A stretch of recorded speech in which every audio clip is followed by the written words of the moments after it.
my little working area, so I no longer have to work up at my parents' house in Helena. So I'm heading up there. I have a few more tools and pieces I need to pick up, and then I have both my axles up there as well I gotta grab. So we're on our way up there. We're gonna grab all that stuff, and then we're gonna turn and burn back down to Bozeman.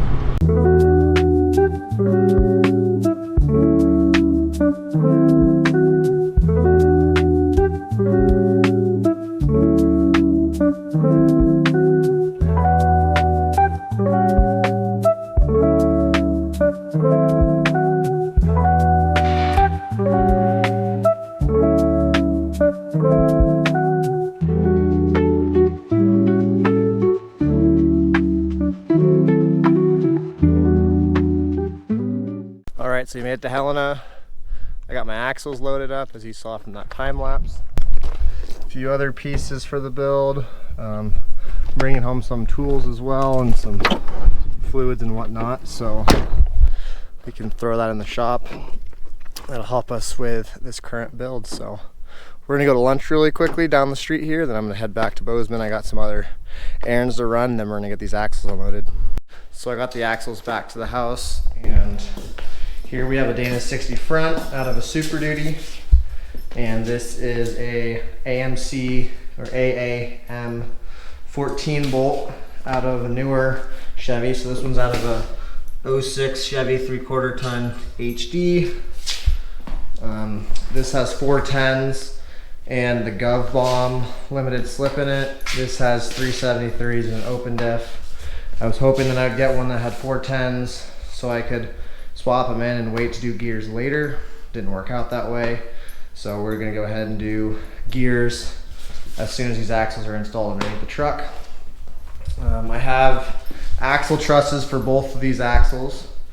I'm gonna be cutting off the radius arm mounts. This one is really hard to cut off, I've heard, because it's all cast into the pumpkin, whereas this one is just sheet metal, so I can get in there with a torch. But this is gonna take some time to do. I gotta cut off the shock mounts as well.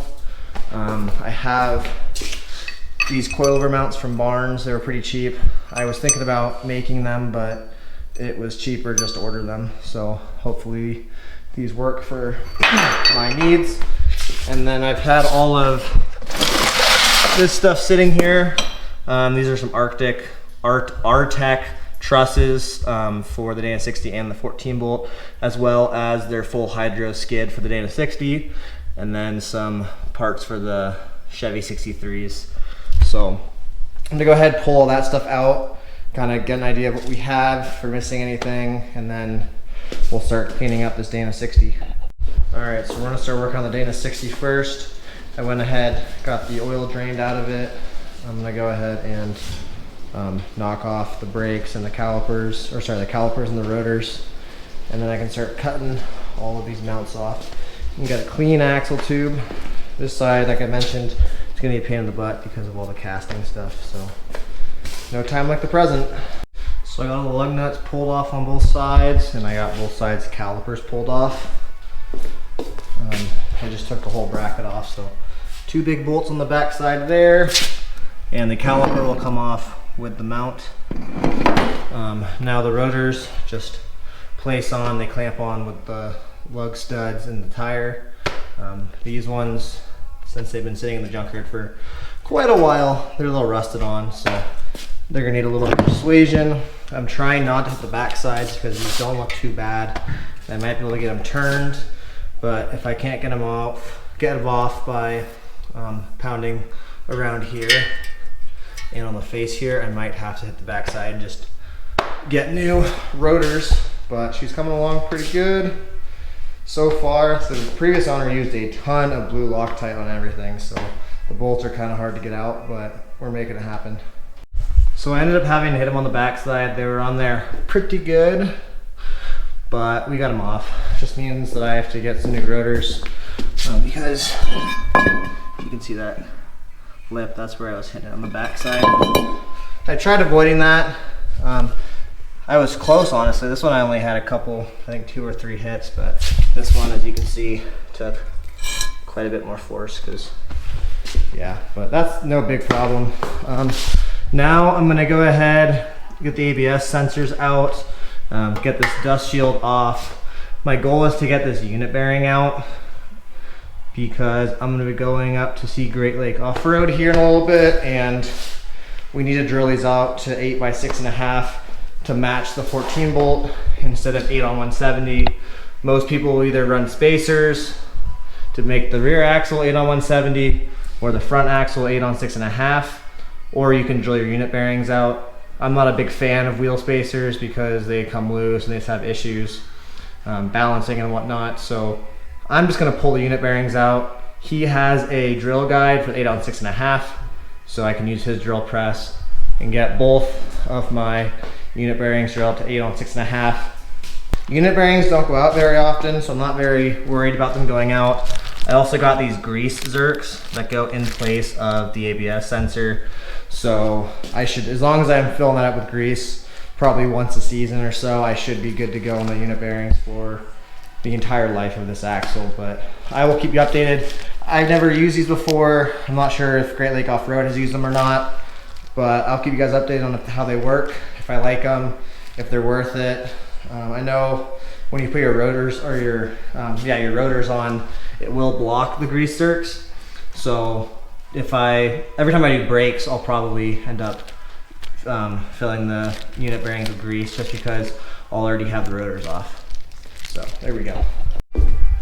All right, so we got the calipers off, rotors are off.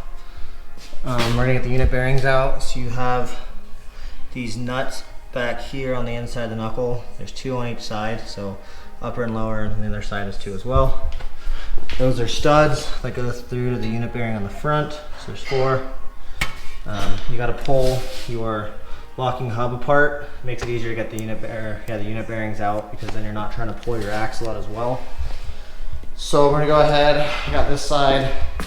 That lockout is pulled off. It's just 3 of these T27 Torx, and then you have a C-clip in there on the axle shaft. Take that C-clip off, and then you can knock your unit bearings out.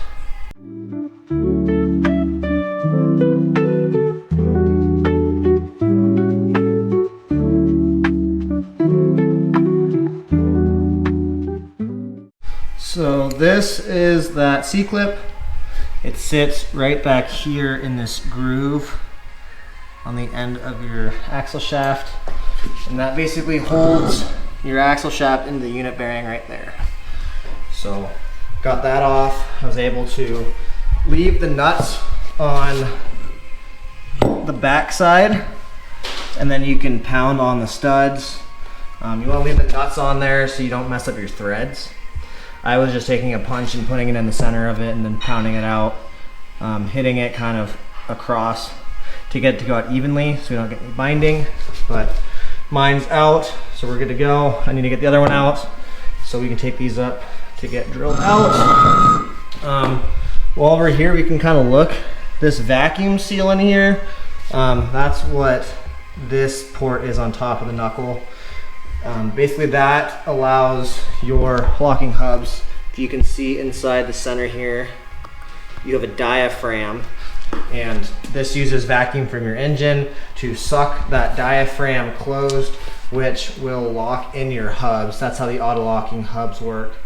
We're not using that because this is going in.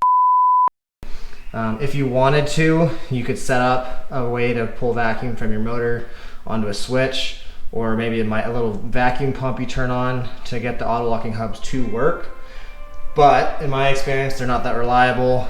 Either those diaphragms will go out, or these vacuum seals will go out, or your vacuum hoses will go out. These always corrode just because they're they're rubber and they're out in the elements, so they'll go bad eventually. But we are not using any of the vacuum stuff, so I'm gonna go ahead and pull the vacuum barbs out of the knuckles and then just cap that off so I don't get any gunk, grime, water down into my unit bearings. So you can see now on the unit bearing here, that's where your ABS sensor goes. And inside of there it has a bunch of little teeth on a wheel, and that's how it determines whether or not your hub is spinning. We're not going to be using ABS because this is going on a rock crawler, So that's where those grease zerks go, and you can see that it goes into the actual unit bearing. I was kind of curious about this because I never actually used this or installed this, and it looked like it just greased your vacuum seal and not the actual bearing. But that wouldn't really make sense because a lot of people sell it. So yeah, it does actually go into your unit bearing, which is cool. So I'll probably get this cleaned up and then go ahead and throw that on. All right, so we got both unit bearings out and they are ready to go. They look good, they feel good. So I'm gonna actually reuse these. So they're good to go to get drilled out for you on 6.5. Now, I'm gonna continue disassembly on these. Gotta get the axle shafts out on both ends and pull off these vacuum barbs. And then I can start cutting all the mounts off, getting the axle cleaned up and ready to put that truss on.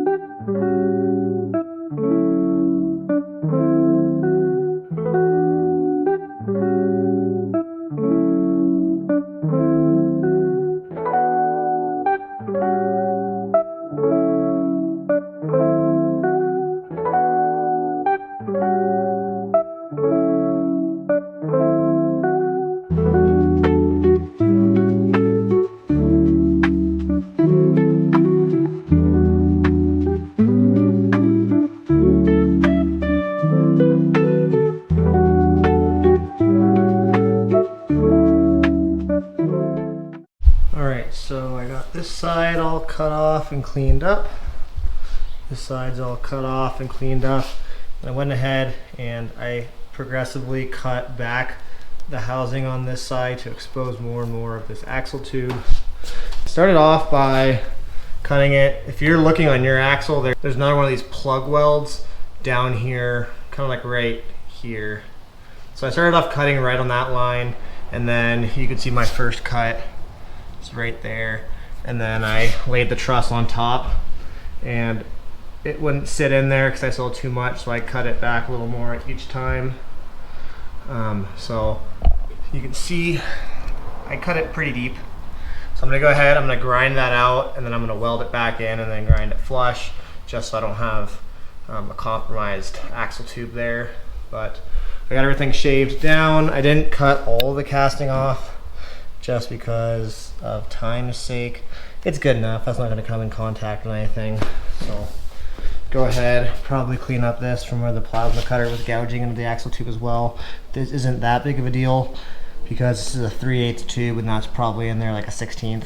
But I'm going to do it just to be on the safe side and because I am OCD.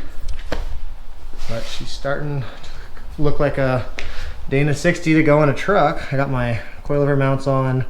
I cleaned up the other side. I hit it with primer, and then I used some red Loctite on these bolts because I don't want these coming out. So both sides are on. These won't interfere now with any of my welding and stuff in here. I didn't put them on until I had everything cut off because you do want as much angle to cut stuff as you can get. But go ahead, get the welder set up and get all that stuff cleaned up. All right, so I got that one grooved out, as you can see. The only reason why I'm grooving this one out is because this went most of the way through this axle tube. So I want to make sure that I'm actually welding and hitting all the way to the bottom and filling it in completely with no gaps, just so it's as strong as possible. These other ones that are pretty shallow, I'm not going to grind out, and you don't need to grind out just because you can fill that pretty easily. But I did grind this one out just in case my weld doesn't penetrate all the way to the end of that 3/8. It should. I'm welding it pretty hot, but better be safe than sorry.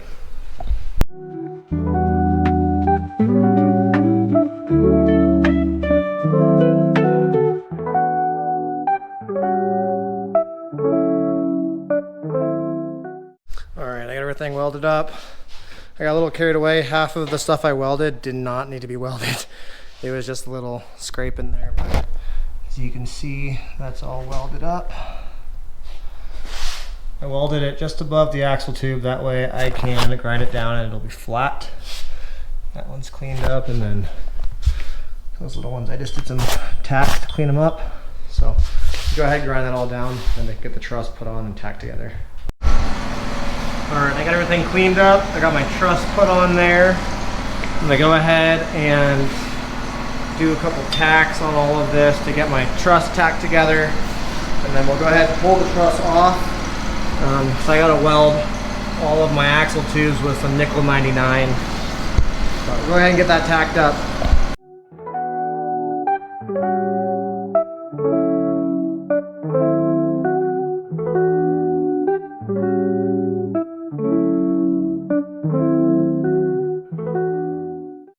Alright, we're gonna go ahead and weld the axle tubes to the cast steel. I did find out this is cast steel, not cast iron. So I'm just gonna weld it with regular MIG wire. I'm still gonna preheat up to between 250 and 350. And then I'm gonna go ahead, weld around, preheat that side, weld it, preheat this side, weld it.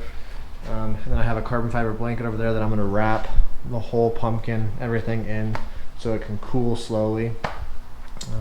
That's my plan. I picked up this propane weed burner from Murdoch's. I'm sure they have it something similar at Harbor Freight or Ace, but Murdoch's is our go-to here. So I'm gonna light this up, get that preheating. I already got everything cleaned up, so my welding surface is good to go. I'm gonna get the welder set up as this is preheating.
Alright, so it's all wrapped up now. We'll let this sit overnight to cool down slowly. I'm going to work on getting my axle truss welded up off of the axle. My thought is if I can put heat on this before I throw on the axle, I'll have a better chance at my axle not warping, because all I'm doing is welding the truss to the axle tubes. So go ahead, get my bench cleared off, and then I'll start welding this up.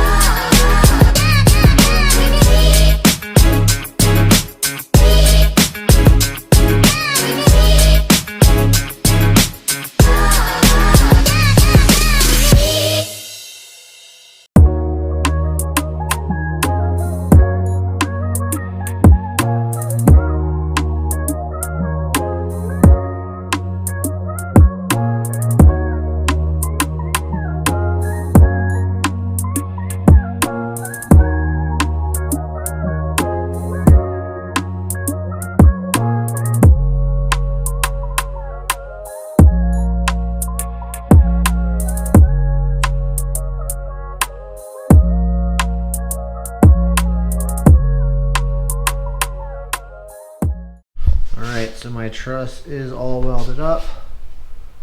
Weld look pretty good. Welded all the way solid. Probably didn't have to, but did it anyway. Some people weld these on the axle to help prevent this from warping.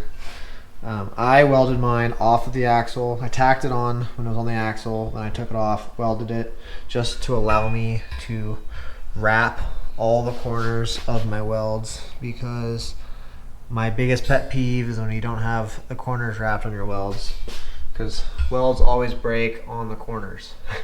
So that is why I did that, if anyone is wondering, or anyone wants to comment and say that you're supposed to weld it on the axle. I did it this way. It doesn't matter. It doesn't look like it warped. If it warped, I'll deal with it later. But that's good to go. Axle is still cooling. I look down the axle tube and I can see a nice ring of penetration on the tube side, but the bigger concern is the pumpkin side of that cast steel. Everything looked good when I was welding, so I'm not too worried about it. I'm gonna go ahead and let that cool down, and then we'll go ahead and get the truss welded onto the axle and our full hydro mount welded in there as well. Alright, I uncovered it. Welds look good on the axle tube, so I'm gonna go ahead and clean that up, and then we can get our truss laid on there. Alright, truss is on. Everything fits still. So I must not have had that much warpage, if any. Our gaps look good still. I'm pretty happy with that.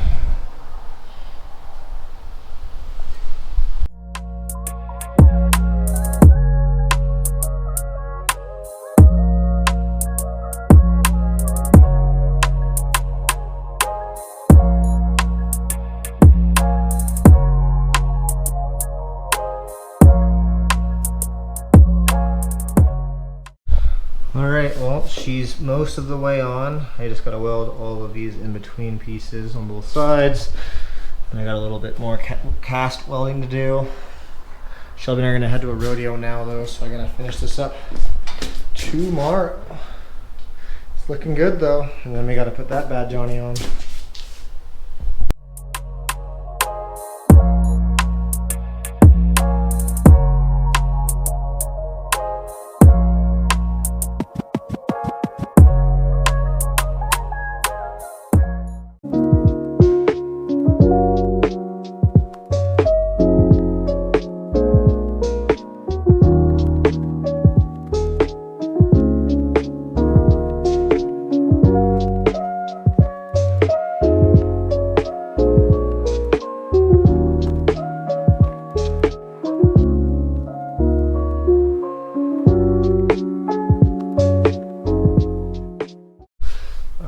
The truss is welded on the axle tube all the way. Looking good. I still got a few more spots to weld onto the housing. I'm gonna weld here. I'm gonna try to weld a little bit here. Same side on the back. I'm gonna weld it there. I'm gonna get a good weld on the top here. And then again, a little bit there. For that, I need to preheat and slowly cool. So I'm not going to do that yet. I'm going to get my full hydro mount mocked up on this axle. It's supposed to go on the back side, or sorry, the front of the axle, but on the outside of the truss here and over here. Since I have those welds in there, I'm thinking I'm going to have to grind these down a little bit to fit around the welds, so that I can get these gaps to be smaller and weldable. So go ahead and test fit it, see what it looks like, and get to grinding. All right, so this is what it's gonna look like.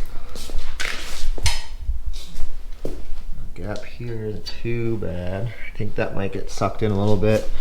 As you can see, we have some interference here. I wanna try to get this curve to actually sit on the axle tube, because that'll bring in our bottom here. You can see our gap kind of gets bigger going this way because this side is off quite a bit. So I'm gonna go ahead, get grinding on this to get it to fit a little better. Note, if you're gonna be doing your own, maybe don't weld your axle truss all the way so you don't have to grind. I'm sure that's kind of what Arctic had in mind, is that you would just weld the insides, weld the two together, and then weld the outside. But I kind of jumped the gun, obviously, so that's okay. I get the grinder out, start grinding. I gotta clean up the axle tube more anyway for that mounting point. And before I do this, I should probably weld that cast stuff, but I can go ahead and get it set up at least. All right, so what I've got going on here, so I'm gonna go ahead and take my Sharpie and make a mark on this side of the truss, and that is where I'm going to need to notch it to. Make sure though that you're notching the other side because the weld interferes on the other side. So when you take your, I guess it's not the truss, the full hydro mount off, you can transfer that line to the other side, and then you'll be able to see where to grind up to. I'm gonna do it on the other side as well, just so I have a reference point. And once I get that clearance enough, we'll go ahead, tack it on. We can get everything welded up. Just don't forget to weld your cast stuff first. I still have to do that, but I like to mock things up so I can move smoother in the future. I only have a little bit of time today because Shelby and I are leaving to go up to Troy. Otherwise, I'd probably weld the cast and let it cool and whatnot, but I'd rather get this mocked up.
Alright, all of my cast welding is done.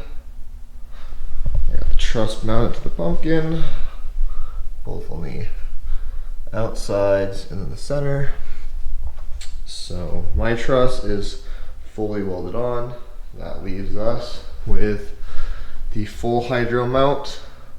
So I'm gonna go ahead and get that one mocked up on the axle and welded up. So we are going to be mounting the full hydro mount now. So I assembled everything. It was just a bunch of bolts and what have you. So we're going to go ahead, weld this onto the axle and get everything lined up. Tack it, weld it, should be good to go.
So here we are. Skid is welded. I still have to weld it to the pumpkin, but we're welded on the bottom. I got the top welded. This bridge, I just welded it in the middle there where the opening is, and then I did some tack welds on the outside. That should be plenty. Got everything welded. And then I didn't weld anything on the inside, I just did the outside. If you're really worried about it, you can go ahead and weld the inside, but I'm not too worried. I also have these mounts I gotta get put in there, and then weld those in as well. Let me go ahead and do that, and then I'll go ahead and heat the pumpkin and weld the pumpkin. All right, so there she is. That is our completed axle. Full hydro mount is on. Welded up everywhere. Look at that good penetration. That's what we like to see. Yeah, everything's welded.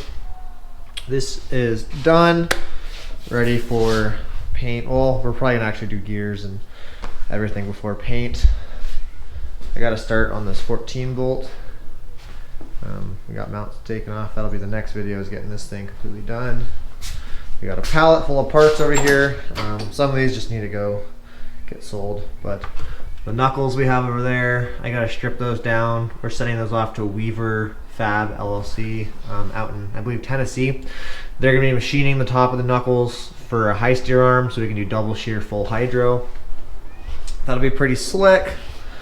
We got the 205 here that I need to rebuild, do the twin stick conversion on the shifters for it. That's getting all new seals, bearings, everything's done. JB Fab is going to be for the twin stick, and then they have a shifter rod kit for it as well. We have the NP435, which needs rebuilt. I also need to go get another T case so I can do a doubler.